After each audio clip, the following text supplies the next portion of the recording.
Hello. We're here, as my friend Reverend Jimmy says, to meet, pray, and love. And I am outside. It is Saturday, which is the Jewish Sabbath. Just had a nice walk, which is a nice custom to do on the Sabbath, a day of rest, a day of reflection. And as I was walking, I was reflecting on why carnivore? What is it that causes us to embrace this way of eating, this lifestyle, really?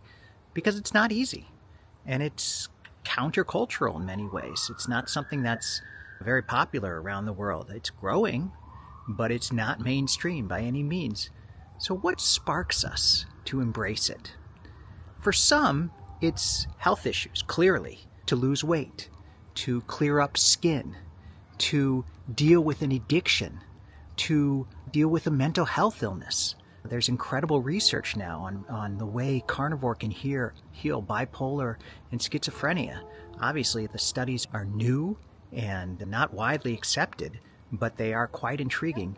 It can work on autoimmune issues. There's tremendous research on that as well. So there are so many health issues that carnivore truly helps with. There's also personal healing issues. I've heard extraordinary stories, people dealing with their own setbacks, addictions, broken relationships, a sense of cleansing that carnivore can bring. And that is quite powerful and quite meaningful, and those stories are inspiring. But there's an even deeper reason. And each of what I've discussed before, these are pushes. These are things that we are trying to get away from with carnivore. It's a way of moving away from something. But I want to talk about the pull.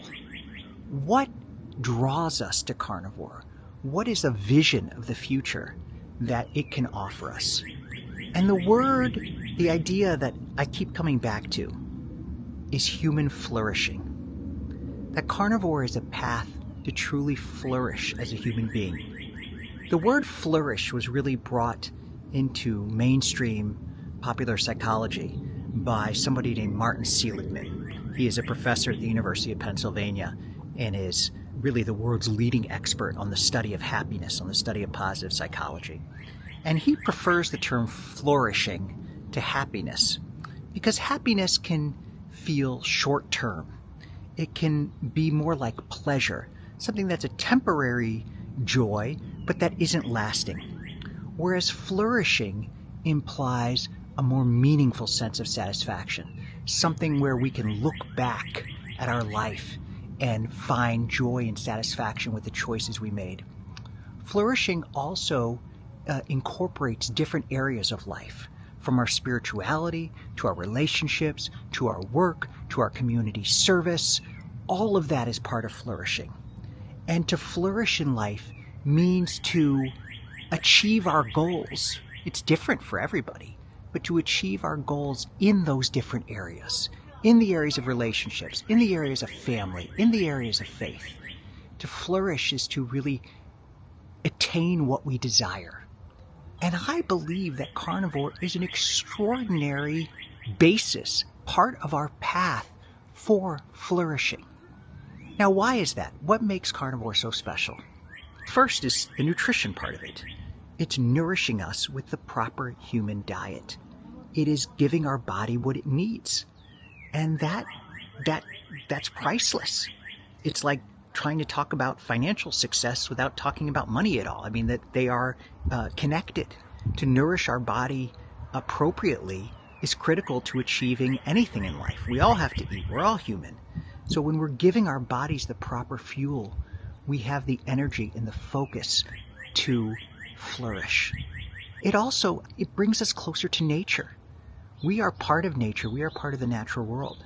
And when we're eating the proper human diet, we know that. We realize that connection. When we don't know where our food comes from or it's created in factories, that brings us further away from nature. It makes us harder to root ourselves and flourish in the world that God has given us. So that's the first part of it, is properly nourishing our body. The second reason carnivore is such a wonderful path towards flourishing is that it's simple. It's the simplicity of it. We don't have to think too much about it. We fuel our body, and then we can focus on what matters most. Think about this. Some of the greatest, most successful, innovative people in the world had very simple, specific routines. They would wear the same thing every day and often eat the same thing every day, even if they weren't carnivore. Steve Jobs, for example, wore a black turtleneck and blue jeans every day. He didn't want to use brain power on figuring out what clothes to wear so that he could focus his brain power on innovation and creativity. And I think carnivore is similar to that. We don't think too much about what we can eat so that we can focus our energies and our thoughts and our effort on what really matters. That is a beautiful way of going about life. And carnivore gives us that path with the proper human diet. The simplicity of it, the clarity of it. And in the long run, you save time and money as well. The third thing, and something that I feel a lot of, is what I like to call the Carnivore Zen. That is the feeling of calmness, peace of mind that the proper human diet brings. When we think of the word carnivore, we often think of an apex predator and powerful, aggressive. But actually, the carnivore diet brings about the opposite effect. It gives us a cool, calm energy, a focus that makes us less agitated, less angry, less living like on a trigger. In the world today, you look around and don't people seem so angry, so hostile? People get angry at the smallest thing, and I think that's partly a result of diet. That our bodies are being fueled by sugar, which ultimately creates agitation. Any parent knows that. Give your kids sugar at night and they're up all night. How about we nourish our bodies with the proper fuel and we feel calm, collected, less agitated, greater peace of mind? That is priceless. That is part of flourishing. That allows us to be the happier, healthier selves that God intended us to be. That's the feeling of Carnivore Zen. It's not Zen as in religion, it's Zen as in peace of mind. And that's a great gift. So on this day of reflection, a day of relaxing the Jewish Sabbath, I like to think about why carnivore. We need those reminders because it's not always easy. We need the reinforcement. We need the sense of we're doing this for the right reasons and we'll continue to do it as we continue to flourish. Shalom.